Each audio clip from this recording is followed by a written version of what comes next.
بسم اللہ الرحمن الرحیم۔ سامعین کرام، آپ سن رہے ہیں انسپیکٹر احمد یار خان سیریز کے سلسلے کی ایک اردو کہانی جس کے مصنف خود احمد یار خان ہیں، اور یہ اس سلسلے کی قسط نمبر 3 ہے۔ مجھے امید ہے آپ کو میری یہ کاوش پسند آ رہی ہوگی۔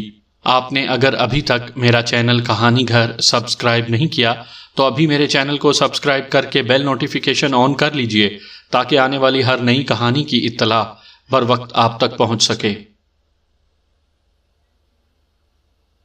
وہ اور زیادہ گھبرا گئی، ادھر ادھر بے چینی سے دیکھ کر بولی، گھپ اندھیرا تھا، پیشاب کے لیے اٹھی تو ساجد کی چارپائی راستے میں تھی، مجھے ٹھوکر لگی اور میں اس پر گر پڑی۔ اس رات ساجد کی بیوی اپنے گھر گئی تھی؟ جی، اس نے سسکی سی لی۔ اگر تم گر پڑی تھی، میں نے کہا، تو اس کے پاس لیٹ کر اس کے جسم پر ہاتھ کیوں پھیرنے لگی تھی؟ وہ اس قدر نڈھال ہو چکی تھی کہ بے ہوش ہونے میں ذرا سی کسر رہ گئی تھی۔ میں نے اس کا چہرہ دونوں ہاتھوں میں تھام کر پیار سے کہا، اپنی جوانی پر رحم کرو، ساجد اور اس کی بیوی کے سہاگ پر رحم کرو، اور بتا دو کہ لڑکی کہاں ہے۔ میں کیس یہیں ختم کر دوں گا۔ تم نے دیکھ لیا ہے کہ میں اندر کے اور تمہارے سینے کے سارے بھید جانتا ہوں۔ اگر لڑکی کو میں نے برآمد کیا تو پھر معلوم نہیں کتنے سال جیل خانے میں گزار دو گی۔ مجھے یقین ہو چکا تھا کہ لڑکی کو اسی نے غائب کرایا ہے۔ اس کے جھوٹ میرے سامنے آ چکے تھے۔ اس کا سر ڈولنے لگا، وہ اب اپنے آپ میں نہیں رہی تھی۔ اس کے بعد میں نے اس سے جو بھی بات کی اس نے جواب نہیں دیا، جیسے سنا ہی نہ ہو۔ میں نے اسے حوالات میں بند کر دیا اور اپنے لیے یہ دشواری پیدا کر لی کہ اس نے اقبال جرم نہ کیا تو شہادت اور ثبوت کہاں سے لاؤں گا؟ لڑکی کو اسی کی نشاندہی پر برآمد کیا جا سکتا تھا۔ لڑکی برآمد نہ ہونے کی صورت میں کیس ہی نہیں بنتا تھا۔ مجھے یہ بھی دیکھنا تھا کہ کیا ساجد بھی اپنی بیوی کے اغوا میں ملوث تھا۔ غالب خیال یہ تھا کہ وہ بے قصور ہے۔ اس کی شخصیت میں اتنے سنگین جرم کی ہمت نظر نہیں آتی تھی۔ شام کے وقت ساجد، اس کا باپ اور اس کا سسر تھانے میں آئے۔ ان کے ساتھ ایک آدمی اور تھا۔ وہ میرے کمرے میں نہیں آیا، برآمدے میں بھی نہیں آیا، باہر ہی کھڑا رہا۔ دیہاتی معلوم ہوتا تھا۔ میں نے اس پر توجہ نہ دی۔ ساجد اور دونوں بوڑھوں کو بتایا کہ اس عورت کی مجھے ابھی ضرورت ہے۔ ان کے پوچھنے پر بھی میں نے نہیں بتایا کہ اس وقت وہ کہاں ہے۔ انہیں تسلی دی کہ وہ میری تحویل میں ہے، پوری عزت سے اسے رکھا ہے۔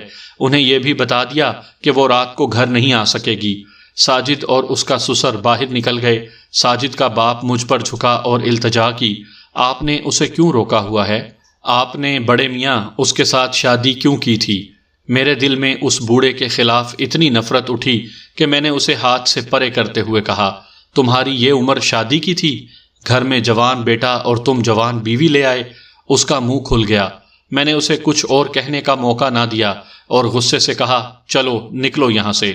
رات 10 بجے سے ذرا پہلے میں ستیلی ماں کے سامنے جا کھڑا ہوا۔ ہمارے درمیان سلاخوں والا دروازہ تھا۔ وہ فرش پر سر جھکائے بیٹھی تھی۔ میں نے اسے آواز دی تو وہ تیزی سے اٹھ کر میرے سامنے آ کھڑی ہوئی۔ میں نے آہستہ سے کہا، سوچ رہی ہو یا سوچ چکی ہو؟ ابھی بھی وقت ہے، لڑکی دے دو۔ اس نے ایک ہی سانس میں بہت سی قسمیں کھا کر جواب دیا، وہ باہر چلی گئی تھی، میں تو گھر میں تھی۔ ساجد سے پوچھ لو، اس کے ابا سے پوچھ لو، میں اسے کہاں سے نکال کر دوں؟ میں نے اسے اور کچھ نہ کہا۔ سنتری سے پوچھا کہ اسے کھانا دیا ہے یا نہیں۔ میں گھر چلا گیا۔ صبح کو میں بہت کچھ سوچ کر تھانے میں آیا۔ تفتیش کے چکر میں پڑنے سے پہلے عثمان کے ساتھ کچھ ضروری باتیں کی۔ اللہ اسے جنت نصیب کرے۔ اس کیس کے 7-8 ماہ بعد ڈاکوؤں کے ساتھ ایک جھڑپ میں وہ مارا گیا تھا۔ رنگین مزاج اور زندہ دل انسان تھا۔ کہنے لگا، ملک ابا، آپ زنانہ حوالات میں پٹاخے لا کر بند کر دیتے ہیں اور مجھے کہتے ہیں کہ خدا سے ڈرا کرو۔ وہ مجھے ابا جان یا ملک ابا کہا کرتا تھا۔ میں نے اس سے پوچھا، اس عورت کو اگر تم نے غور سے دیکھا ہے تو اس چہرے میں تمہیں کیا نظر آیا ہے؟ اس نے جواب دیا، میں نے اسے غور سے دیکھا ہے، آسمان میں پیوند لگا سکتی ہے۔ میں نے اس سے پوچھا، جرم کر سکتی ہے؟ اس نے جواب دیا، آپ کو یہ پوچھنا چاہیے تھا، کیا یہ عورت کوئی نیک کام کر سکتی ہے؟ اس کے چہرے پر گناہ کی دعوت لکھی ہوئی ہے۔ میں نے عثمان کو چہرہ شناسی کی بہت ٹریننگ دی تھی۔ ہم اس عورت کے چہرے پر تبادلہ خیالات کر رہے تھے کہ قصبے سے 3 میل دور کے ایک گاؤں کا چوکیدار آیا۔ اس نے اطلاع دی کہ قصبے اور گاؤں کے درمیان ویران علاقے میں ایک جوان لڑکی کی لاش پڑی ہے۔ لڑکی شہری معلوم ہوتی ہے۔ لاش بالکل ٹھیک ہے، کسی درندے نے اسے نہیں چھیڑا۔ میں نے عثمان سے کہا یہ ہماری لاپتہ لڑکی ہے۔ میں نے اپنا گھوڑا تیار کروایا، 2 ٹٹو منگوائے۔ اس دوران چوکیدار نے بتایا کہ اس نے لاش نہیں دیکھی۔ مکھیا یعنی نمبردار نے اسے کہا تھا کہ تھانے میں ایک لاش کی رپورٹ دے آئے۔ میں نے لڑکی کی لاش کو دیکھے بغیر ایک کانسٹیبل کو ساجد کو بلانے کے لیے بھیج دیا۔ میرا دل کہہ رہا تھا کہ یہ لاش اس کی لاپتہ بیوی کی ہے۔ ایک کانسٹیبل کو ایک کھوجی اور اس کی ماں کو بلانے کے لیے بھیج دیا، جس کی ایک کہانی آپ پہلے بھی سن چکے ہیں۔ ساجد کے آتے ہی میں نے عثمان اور ہیڈ کانسٹیبل کو ساتھ لیا اور روانہ ہو گیا۔ 3 کانسٹیبلوں سے کہا کہ کھوجی آ جائے تو وہ سب ہمارے پیچھے آئیں۔ میں نے ایک ٹٹو کھوجی کی ماں کے لیے پیچھے چھوڑ دیا۔ لاش قصبے سے 2 میل دور ایسے علاقے میں پڑی تھی جہاں سے کوئی نہیں گزرتا تھا۔ وہ کھڈ نالوں کا علاقہ تھا، جھاڑیاں اور درخت تھے، زمین بنجر تھی، پگڈنڈی دور سے گزرتی تھی۔ قریبی گاؤں لاش کے مقام سے 1 میل دور تھا۔ زمین کچی تھی جو کھروں کے لیے نہایت موزوں تھی۔ مکھیا نے یہ عقل مندی کی تھی کہ کسی کو لاش کے قریب نہیں آنے دیا تھا۔ گاؤں کے ایک آدمی کی بھینس بھاگ گئی تھی، وہ اس کی تلاش میں ادھر آ نکلا تھا، ورنہ لاش کو درندے اور گدھ کھا جاتے اور اسے قابل شناخت نہ رہنے دیتے۔ میں نے لاش کو بالکل صحیح حالت میں دیکھا۔ 15-16 تماشائی اکٹھے ہو چکے تھے جو بہت دور کھڑے تھے۔ ساجد لاش کو دیکھتے ہی سر پکڑ کر بیٹھ گیا، اس کی ہچکیاں نکلنے لگیں، پھر وہ دھاڑے مار کر رونے لگا۔ لاش اس کی بیوی کی تھی۔ لاش کے کپڑے بالکل ٹھیک تھے، اچھی طرح پہنے ہوئے تھے۔ کانوں میں سونے کے کانٹے، 2 انگلیوں میں سونے کی 2 انگوٹھیاں اور ایک کلائی میں سونے کی 2 چھوٹی چوڑیاں تھیں۔ چہرہ بالکل صاف تھا۔ لاش کی حالت سے صاف پتہ چلتا تھا کہ مرنے سے پہلے اس کے ساتھ دست درازی نہیں ہوئی۔ سونے کے زیورات کی موجودگی بتاتی تھی کہ قاتل کا ارادہ لوٹنے کا نہیں تھا۔ میں لاش کا جسم بے پردہ نہیں کرنا چاہتا تھا، دیکھنا بھی ضروری تھا۔ یہ ناخوشگوار کام مجھے کرنا تھا۔ میں نے تماشائیوں کے کندھے سے چادریں اور کھیس اتروا کر لاش کے ہر طرف تان دیے۔ جن آدمیوں نے چادروں وغیرہ کو پکڑا تھا ان کے منہ دوسری طرف پھیر دیے۔ لاش کی قمیض ہٹا کر اور لاش کو کروٹ دے کر جس قدر جسم دیکھ سکتا تھا دیکھا۔ جسم پر خراشیں تک نہیں تھیں۔ میں نے سارا جسم دیکھا، زیادتی یا تشدد کا کوئی نشان نہیں تھا۔ گردن کو بہت ہی غور سے دیکھا، وہاں بھی کوئی نشان نہیں تھا، یعنی گلا دبا کر نہیں مارا گیا تھا۔ جسم پر زخم بھی کوئی نہیں تھا، زہر ہی ہو سکتا تھا، لیکن مجھے اس پر بھی شک تھا۔ لاش اکڑ گئی تھی، میرے اندازے کے مطابق اسے آدھی رات کے بعد مارا گیا تھا۔ اس حساب سے میں اسے 9-10 گھنٹے بعد دیکھ رہا تھا۔ اگر زہر دیا گیا ہوتا تو جسم کا رنگ بدل چکا ہوتا۔ لاش کی آنکھیں بھی بند تھیں، منہ بھی بند، جیسے لڑکی سکون سے مری ہو۔ یہ تمام حالات میرے لیے معمہ تھے۔ حیرت اس پر تھی کہ ایسی خوبصورت لڑکی کے ساتھ قاتل نے کوئی زیادتی نہیں کی تھی، زیور تک کو نظر انداز کر دیا گیا تھا۔ میں نے جن تماشائیوں سے چادریں اور کھیس لیے تھے، اس بہانے وہ آہستہ آہستہ قریب آ گئے۔ میں نے ان کے سامنے کھوجی اور اس کی ماں سے کہا کہ تم اپنا کام کرو۔ انہوں نے کھرے دیکھنے شروع کر دیے۔ سب سے پہلے انہوں نے لاش کے سینڈل کے تلوے دیکھے۔ میں لاش کے ارد گرد زمین دیکھ چکا تھا۔ زمین کچی تھی، دھول ہی دھول تھی۔ مجھے کہیں بھی ایسے نشان نظر نہ آئے جو یہ بتاتے کہ یہاں کوئی لڑا ہے یا کسی کو لٹایا یا بٹھایا یا گھسیٹا گیا ہے۔ لاش خاموش تھی، زمین خاموش تھی، درخت خاموش تھے۔ یوں معلوم ہوتا تھا جیسے وہ مجھے بڑے ہی سخت امتحان میں ڈال کر میرا تماشا دیکھ رہے ہوں۔ کھوجی نے زمین سے بھید لینا شروع کر دیا۔ اس کی بوڑھی ماں حیران کن حد تک ماہر کھوجی تھی۔ وہ اپنے بیٹے کے ساتھ پرے چلی گئی۔ غیر ارادی طور پر میری نظر ایک آدمی پر پڑی۔ وہ بڑی تیزی سے گاؤں کی طرف جا رہا تھا۔ میں اسے دیکھتا رہا۔ 1.5-2 فرلانگ دور جا کر وہ دوڑ پڑا۔ تفتیش ایسا فن ہے جس میں ذرا سی باتوں کو غور سے سنو اور معمولی سی اشیاء کو بیکار سمجھ کر نظر انداز کر دو تو تفتیش ناکام ہو جاتی ہے۔ موقع واردات کا ایک ایک کنکر اور مٹی کا ذرہ ذرہ بولتا ہے۔ سننے کے لیے کان نہیں، آنکھیں اور دماغ کی ضرورت ہوتی ہے۔ اگر موقع واردات پر جا کر نظر متعلقہ گاؤں کی مرغیوں اور مکھن پر رکھ لو تو سامنے آئے ہوئے سراغ اور نشانیاں نظروں سے اوجھل ہو جاتی ہیں۔ میں نے اس آدمی کو تماشائیوں میں سے نکل کر تیزی سے گاؤں کی طرف جاتا دیکھا تو میری فالتو حس بیدار ہو گئی۔ یہ میرا وہم بھی ہو سکتا تھا، لیکن میں نے وہم کے تعاقب میں چوکیدار کو بھیج دیا۔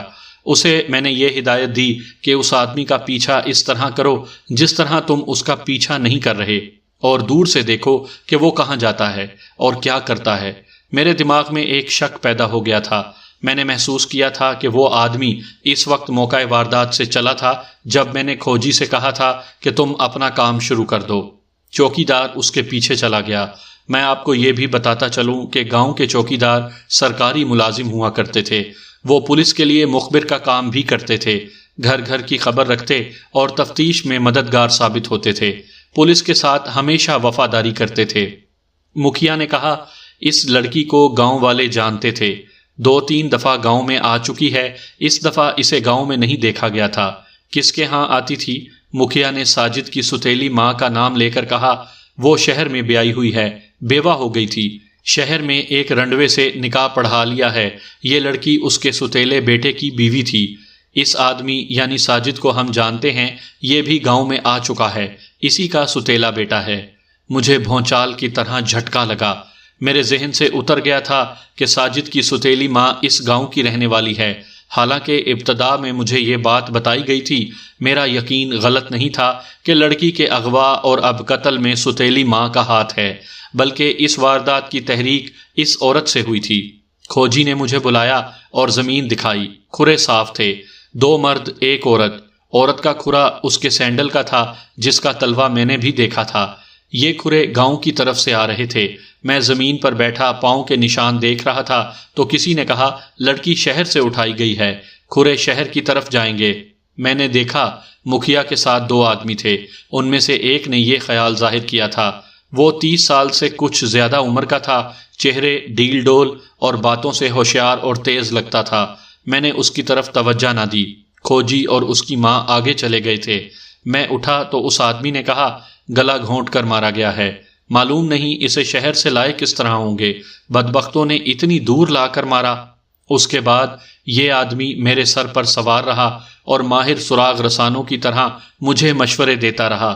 کھوجی خاصی دور نکل گئے تھے، وہ گاؤں کی طرف جا رہے تھے۔ اس آدمی نے کہا، آپ یہ کھوجی کہاں سے لائے ہیں؟ یہ تو آپ کو گاؤں کی طرف لے جا رہی ہیں، گاؤں میں شہری لڑکی کا کیا کام؟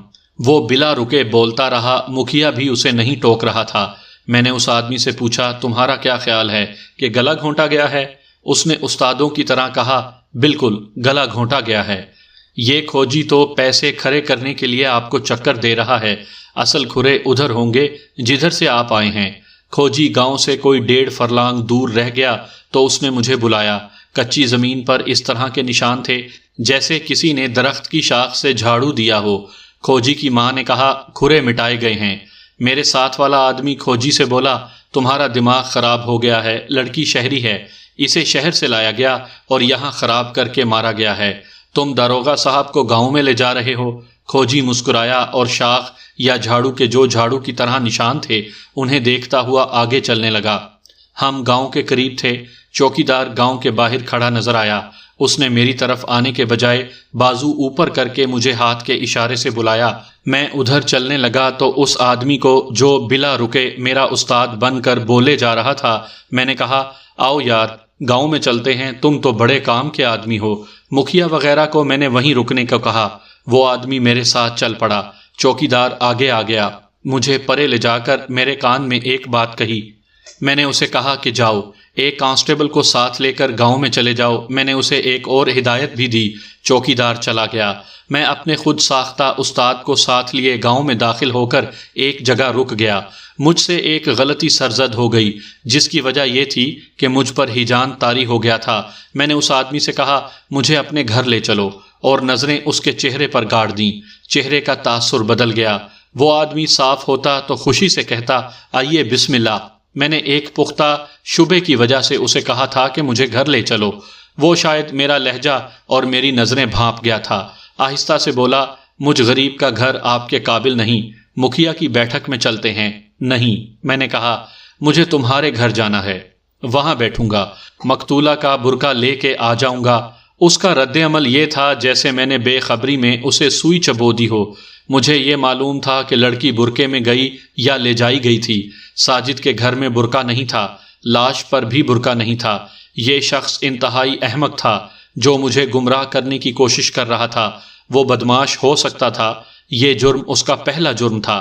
برقعے کا نام سن کر وہ چونکا اور جواب دینے کے بجائے احمقوں کی طرح مجھے دیکھنے لگا۔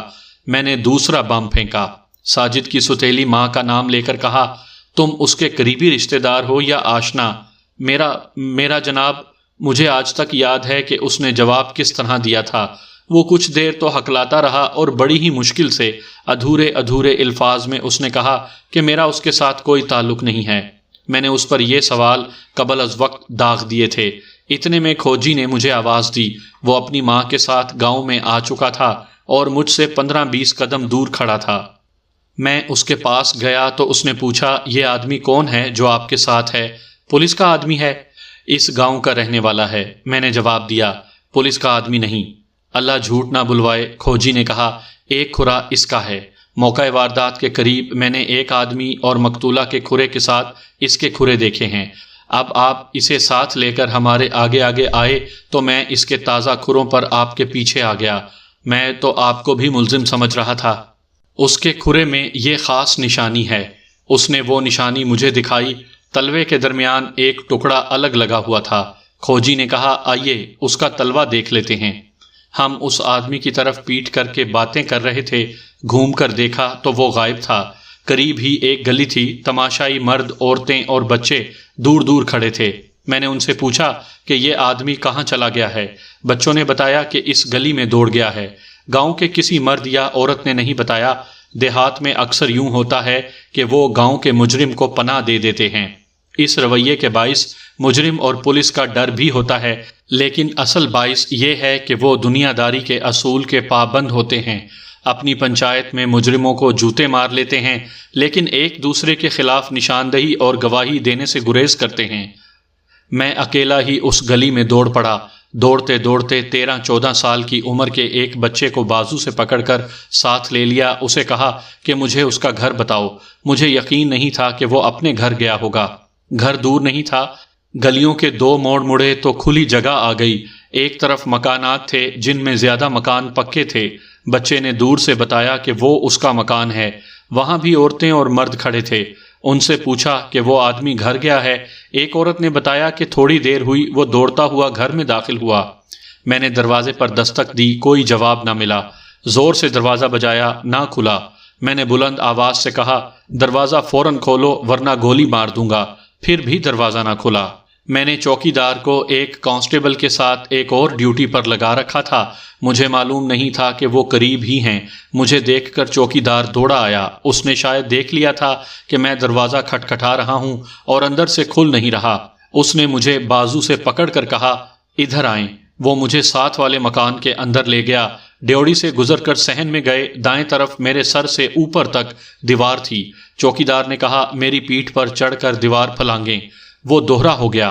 میں اس کی پیٹھ پر کھڑا ہوا، ریوالور نکال کر منہ میں لیا اور دیوار پر چڑھ کر دوسری طرف کود گیا۔ مجھے معلوم نہیں کہ چوکی دار کس طرح دیوار پر چڑھ کر میرے پیچھے کود آیا۔ یہ کشادہ صحن تھا۔ سامنے برآمدہ تھا جس میں ایک عورت کھڑی تھی۔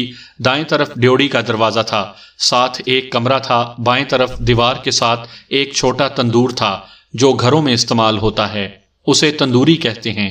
تندوری جل رہی تھی۔ وہ روٹی کا وقت تھا۔ تندوری کے قریب چھوٹی سی دیوار تھی۔ میں نے اس عورت سے پوچھا، وہ کہاں ہے؟ اس پر جیسے سکتہ طاری ہو گیا تھا، آنکھیں ساکن ہو گئی تھیں۔ اس نے کوئی جواب نہ دیا۔ میں نے گرج کر کہا، اسے باہر نکالو۔ میں برآمدے میں اس کے سامنے کھڑا تھا اور وہ بالکل خاموش اور بے حس و حرکت کھڑی تھی۔ صحن میں مجھے کسی کے دوڑنے کی آواز آئی۔ اس کے ساتھ ہی چوکی دار نے کہا، وہ گیا۔ میں نے گھوم کر دیکھا، وہ ڈیوڑی کے اندر والے دروازے کی کنڈی کھول رہا تھا۔ فاصلہ کم و بیش 25 قدم تھا۔ میں نے اس کے پیچھے جانے کے بجائے ریوالور کی ایک گولی ہوا میں فائر کی۔ عورت کی چیخ نکل گئی۔ میں للکارا، رک جاؤ، دوسری گولی آتی ہے۔ وہ رک گیا اور گھوم کر وہیں کھڑا رہا۔ میں نے ریوالور کی نالی اس کی طرف کر رکھی تھی۔ میں نے اسے کہا، ہاتھ سر پر رکھ کر میرے قریب آؤ۔ وہ آ گیا۔ میں نے اسے پیٹ کے بل برآمدے میں لٹا دیا اور چوکی دار سے کہا کہ اس کی پیٹھ پر بیٹھ جاؤ۔ میں اکیلا تھا۔ گولی چلانے سے میرا مطلب دراصل یہ تھا کہ میرا عملہ سن لے اور پہنچ جائے۔ ASI عثمان تو وہاں تھا ہی نہیں۔ اسے میں کہہ آیا تھا کہ کاغذی کارروائی کر کے لاش سول ہسپتال میں پوسٹ مارٹم کے لیے لے جائے۔ اچانک میری نظر چولہے پر گئی۔ چولہا جل رہا تھا، اس پر توا رکھا تھا، گوندا ہوا آٹا پڑا تھا، ساتھ چنگیر تھی جس میں 2-3 پھلکے پڑے تھے۔ ایسی ہیجانی حالت میں بے معنی چیزوں پر نظر ٹکتی ہی نہیں، لیکن تفتیش کی کامیابی کا دار و مدار انہی بظاہر بے معنی چیزوں پر ہوتا ہے۔ میرا تجربہ ہے کہ اگر آپ کا دماغ اور آپ کی روح اپنی ڈیوٹی اور اپنے کام پر مرکوز ہو تو دماغ اپنے آپ کی رہنمائی کرتا ہے۔ میں نے چولہے پر توا دیکھا، آٹا اور چنگیر دیکھی تو فوراً دھیان تندوری کی طرف چلا گیا اور اس کے ساتھ ہی دھیان لڑکی کے برقعے کی طرف گیا۔ تب میں نے محسوس کیا کہ کپڑا جلنے کی بو آ رہی ہے۔ میں نے عورت سے پوچھا، تندوری تم نے جلائی ہے؟ اس نے جواب دینے کے بجائے اس آدمی کی طرف اشارہ کیا جسے میں نے لٹا کر اوپر چوکی دار کو بٹھا دیا تھا، یعنی تندوری اس نے جلائی تھی۔ میں دوڑ کر تندوری تک پہنچا، جھک کر دیکھا تندوری میں کوئی ایندھن نہیں تھا، ایک کپڑا جل رہا تھا۔ ادھر ادھر دیکھا، ایک سوٹی مل گئی، اس سے جلتا کپڑا باہر نکالا۔ میرا ہاتھ بھی جھلس گیا کیونکہ کپڑا سوٹی سے کھلا تو شعلہ زور سے بھڑک اٹھا تھا۔ میں نے کپڑا باہر پھینکا اور اس پر پاؤں مارے۔ بمشکل نصف گز کپڑے کو میں بچا سکا، اس کا رنگ کالا تھا۔ الگ کر کے غور سے دیکھا تو یہ برقعے کے نیچے والا حصہ تھا۔ اوپر سے نیچے اور دائیں سے بائیں کی سلائیاں بتا رہی تھیں کہ یہ برقعہ تھا۔ اتنے میں 2 کانسٹیبل ہیڈ کانسٹیبل کے ساتھ دیوار پھلانگ کر اندر آ گئے۔ وہ گولی کی آواز پر موقع واردات سے دوڑتے ہوئے آئے تھے۔ مجھ سے پوچھا کہ گولی کس نے چلائی تھی؟ میں نے انہیں بتا دیا۔ اس آدمی کو جسے آپ کہانی سنانے کی خاطر اصغر کہہ لیں، میں نے ایک کانسٹیبل کے حوالے کر کے اسے یہیں برآمدے میں بٹھائے رکھا۔ دوسرے کانسٹیبل کو اس ہدایت کے ساتھ چوکی دار کے ساتھ بھیج دیا کہ دوسرے آدمی کو بھی یہاں لے آؤ۔ وہ چلے گئے۔ میں نے عورت سے پوچھا کہ وہ اس کی کیا لگتی ہے؟ اس نے بتایا کہ بیوی ہوں۔ میں نے پوچھا یہ کالا برقعہ تھا؟ اس نے خاوند کی طرف دیکھا، وہ ڈری ہوئی تھی۔ جس انداز سے اس نے خاوند کی طرف دیکھا اس سے صاف پتہ چلتا تھا کہ وہ مجھ سے کم اور خاوند سے زیادہ ڈرتی ہے۔ اس کا خاوند اس سے دور تھا۔ میں نے اپنا سوال دہرایا تو عورت نے سر کے اشارے سے بتایا کہ یہ کالا برقعہ تھا۔ میں نے پوچھا یہ برقعہ تمہارا تھا؟ تب اس نے زبان کھولی اور کہا میں نے کبھی برقعہ نہیں پہنا۔ اس سے چند اور باتیں پوچھیں۔ کالا برقعہ صرف شہر میں پہنا جاتا ہے، گاؤں میں پرانے زمانے کا سفید برقعہ استعمال ہوتا تھا۔ اس میں کوئی شک نہ تھا کہ برقعہ مقتولہ کا تھا۔ کانسٹیبل اور چوکی دار دوسرے آدمی کو لے آئے۔ وہ اصغر سے 2-4 سال چھوٹا لگتا تھا۔ میں نے اسے کہا تم وہ جھاڑی اپنے ساتھ نہیں لائے جس سے تم نے کھرے مٹائے تھے؟ حضور انور، اس نے غلاموں کی طرح کہا، میں نے کوئی کھرے نہیں مٹائے۔ تمہاری مرضی یار، میں نے دوستانہ لہجے میں کہا، ہم تمہاری ہی بات مان لیتے ہیں کہ کھرے تم نے نہیں مٹائے۔ میں نے اسے کانسٹیبلوں کے حوالے کر کے کہا اسے ڈیوڑی میں بٹھا لیں، اسے آپ امجد کہہ لیں۔ امجد کون تھا؟ یہ وہ شخص تھا جو موقع واردات سے تماشائیوں میں سے نکل کر گاؤں کی طرف چل پڑا تھا، پھر دوڑ پڑا تھا۔ جب میں نے کھوجی سے کہا تھا کہ تم اپنا کام شروع کرو، میرے ذہن میں یہ تو نہیں آئی تھی کہ وہ آگے جا کر کھرے مٹائے گا۔ میں کوئی فرشتہ تو نہیں تھا۔ اس کی چال اور رفتار سے مجھے شک ہوا تھا کہ کوئی خاص بات ہے جس کا تعلق واردات کے ساتھ ہے۔ میں نے چوکی دار کو یہ ہدایت دے کر اس کے پاس بھیجا تھا کہ اس پر نظر رکھے کہ وہ کیا کرتا ہے، گاؤں میں کس سے ملتا ہے، کہاں جاتا ہے، اور اگر چوکی دار ضرورت سمجھے کہ یہ شخص گاؤں سے باہر جا رہا ہے تو اسے یہ کہہ کر روک لے کہ داروغہ نے بلایا ہے۔ میں اصغر کے ساتھ گاؤں میں گیا تو اس سے پہلے میں دیکھ چکا تھا کہ جھاڑی یا شاخ سے کھرے مٹائے گئے ہیں اور مٹانے کے تازہ نشان ہیں۔ گاؤں میں چوکی دار نے مجھے اصغر سے الگ کر کے یہ رپورٹ دی تھی کہ وہ گاؤں کی طرف آ رہا تھا تو اس نے اس آدمی یعنی امجد کو دیکھا۔ وہ ایک درخت کی تازہ شاخ ہاتھ میں لیے چلتے چلتے زمین پر پھیرتا جا رہا تھا۔ وہ اصغر کے گھر تک گیا، شاخ باہر پھینکی اور اندر چلا گیا، فوراً باہر آ گیا اور اپنے گھر چلا گیا۔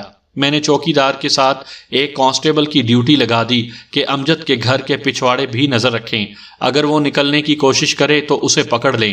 بعد میں مجھے معلوم ہوا کہ وہ گھر سے نہیں نکلا تھا۔ اب امجد پولیس کی حراست میں ڈیوڑی میں بیٹھا تھا اور اصغر برآمدے میں۔ میں نے مکھیا اور گاؤں کے 2 چودھریوں کو بلوایا، چوکی دار کو بھی ساتھ رکھا۔ ان سب سے اصغر اور امجد کے چال چلن اور سرگرمیوں کے متعلق پوچھا۔ انہوں نے جو متعلقہ رپورٹ دی وہ مختصراً یہ ہے کہ یہ دونوں اچھے چال چلن کے آدمی نہیں تھے، لیکن گاؤں والوں کو ان کے خلاف کوئی شکایت نہیں تھی۔ آپ کے لیے شریف بدماش کی اصطلاح عجیب ہوگی، لیکن یہ حقیقت ہے کہ بعض بدماش ایسے ہوتے ہیں جو گاؤں والوں کے لیے شریف اور گاؤں سے باہر بدماش ہوتے ہیں۔ یہ دونوں اسی زمرے میں آتے تھے، باہر کہیں جوا وغیرہ کھیلتے تھے، عادی مجرموں یعنی اونچے درجے کے ڈاکوؤں اور رہزنوں کی اعانت کرتے تھے۔ سارے گاؤں پر ان کا رعب تھا، لٹ باز بھی تھے، لیکن گاؤں والوں کو انہوں نے کبھی پریشان نہیں کیا تھا، نہ کبھی کسی سے لڑائی جھگڑا کیا تھا۔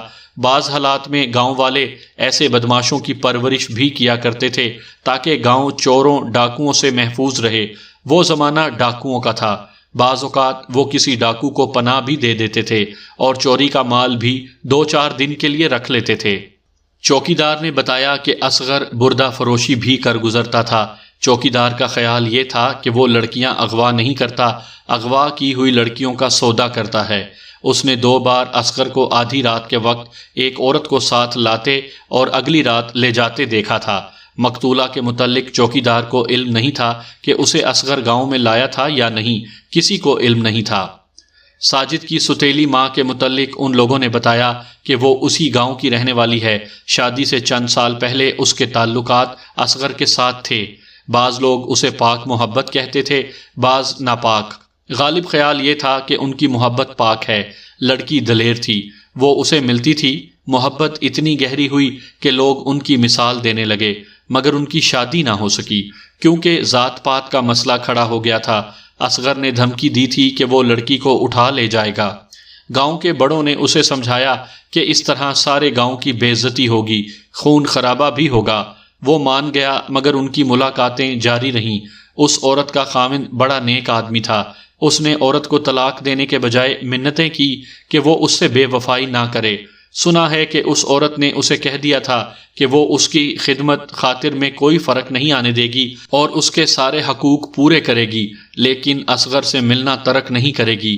یہ ہے بھی حقیقت کہ خاوند سے اس نے کبھی بھی بے رخی نہ برتی، بے وفائی سے بھی باز نہ آئی۔ اصغر کی شادی اس کی برادری میں کر دی گئی۔ اس نے برادری کا کہا مان لیا، مگر بیوی کے ساتھ وہی سلوک کیا جو یہ عورت اپنے خاوند کے ساتھ کر رہی تھی۔ اس کی بیوی نے اگر احتجاج کیا تو اصغر نے اس کی پٹائی کر دی۔ پھر وہ ایسی مردہ ہوئی کہ اصغر کی زر خرید غلام بن گئی۔ 2-2.5 سال بعد اس عورت کا خاوند ایسے روگ سے مر گیا جسے کوئی سیانہ اور ڈاکٹر سمجھ ہی نہ سکا۔ اصغر نے گاؤں والوں سے کہا کہ وہ اس عورت کو اس کے ساتھ بیاہ دیں، لیکن کوئی نہ مانا۔ اب یہ عورت اصغر کی بے نکاحی بیوی بن گئی۔ 1 سال بعد یہ عورت زیادہ کھل گئی، اس نے ایک اور آدمی کے ساتھ تعلقات قائم کر لیے۔ یہ خوبصورت اتنی تھی کہ گاؤں کے زیادہ تر مرد اس کے خلاف بولتے ہی نہیں تھے، اس پر ہر کسی کی نظر تھی۔ اس کی بیوگی کے 3 سال گاؤں میں اس عورت نے 3-4 آدمیوں کو اپنی رقابت میں ٹکرا دیا۔ گاؤں کے بزرگوں نے یہ حال دیکھا تو اس کی دوسری شادی کی سوچنے لگے، مگر گاؤں میں کوئی بھی اسے بیوی بنانے کے لیے تیار نہ ہوا۔ اس کے ساتھ دوستی لگانے کی خواہش ہر کسی کے دل میں تھی، مگر اسے گھر میں بسانے پر کوئی آمادہ نہ تھا۔ آخر اس برادری کا ایک آدمی شہر میں مل گیا۔ یہ ساجد کا باپ تھا، جس کی عمر اس عورت سے دگنی تھی۔ اس گاؤں میں ساجد کی ماں کی رشتہ داری تھی۔ گاؤں کے بزرگ ڈرے ہوئے تھے کہ یہ عورت بوڑھے کو قبول نہیں کرے گی۔ بڑی عجیب بات ہے کہ اس نے کوئی اعتراض نہیں کیا اور نکاح پڑھا کر شہر چلی گئی۔ اس کے بعد وہ گاؤں میں آتی رہی، 1-2 دن رہتی تھی، مگر یوں لگتا تھا جیسے اصغر سے ملنے آتی ہے۔ پھر وہ اس لڑکی یعنی مقتولہ کو 2 بار ساتھ لائی اور سب کو بتایا کہ یہ میری بہو ہے۔ آخری بار وہ گاؤں میں 8-10 روز پہلے آئی تھی۔ اب کسی کو علم نہیں کہ یہ لڑکی گاؤں میں آئی تھی یا نہیں، اور وہ گاؤں کے قریب کس طرح مری۔ امجد کے متعلق ان لوگوں نے بتایا کہ وہ اصغر کا ساتھی ہے، وہ گاؤں کی عزت پر مٹنے والا آدمی ہے، مگر چال چلن کا بہت برا ہے، جو کچھ کرتا ہے گاؤں سے باہر کرتا ہے۔ میں نے جب اصغر کی بیوی سے بات کی تو وہ زاروں قطار رو پڑی، کہنے لگی کہ وہ مظلوم عورت ہے، غریب باپ کی بیٹی ہے، اگر اس نے خاوند کے خلاف زبان کھولی تو وہ اس کی ہڈیاں بھی توڑ دے گا۔ تم اس سے طلاق لے کر دوسری شادی کرنا چاہتی ہو؟ میں نے اس سے پوچھا۔ طلاق کے لیے تو اس سے 100 بار کہہ چکی ہوں۔ اس نے جواب دیا، یہ مارتا ہے، طلاق نہیں دیتا۔ اگر یہ آج ہی مر جائے تو بھی میں دوسری شادی نہیں کروں گی۔ باپ جب تک زندہ ہے اس کی خدمت کروں گی۔ سمجھ لو کہ تمہارا خاوند آج سے مر گیا۔ میں نے اسے ہمدردی کے لہجے میں کہا، آج سے تمہاری مصیبت ختم ہے، اب چاہے دوسری شادی کرو چاہے باپ کی خدمت کرو، یہ ظالم اتنی جلدی نہیں مر سکتا۔ اس نے روتے ہوئے کہا، اس سے تو موت بھی نفرت کرتی ہے، اگر میری گردن پر چھری پھیر دیتا تو میں اف نہ کرتی۔ یہ وحشی ایک بدکار عورت کے ساتھ میرے سامنے اس کمرے میں بند رہتا ہے، 3-4 دنوں سے معلوم نہیں کہاں سے ایک بڑی خوبصورت لڑکی لایا تھا، اسے بھی اس کمرے میں بند رکھا۔ میں یہ اذیت برداشت نہیں کر سکتی۔ میں نے اسے یقین دلایا کہ تمہارا خاوند اسی لڑکی کے قتل میں پھانسی کے تختے پر جا رہا ہے، یہ اب واپس نہیں آ سکے گا۔